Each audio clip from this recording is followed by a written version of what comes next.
අයින් කරා.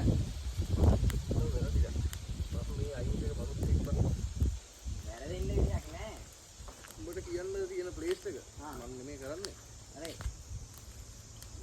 මිස්සාර මෙතන මිස්සාර යන සූතුද අන්න ඕක වහුණා ඕක පාස් වුණාම හම්බ වෙනවා කියලා. කොට කන්දේ නෑනේ මෙහෙ. කොට කදා මේ මල්ලි කොට කදා. කරලා. අම්ම ගියත් පස්සේ ගියක් තමයි ඊගල ළම ස්ක්‍රීන් පාරේම මම යන්න දෙන්න. හරි. කොට කන්දේ නෑනේ. හරි.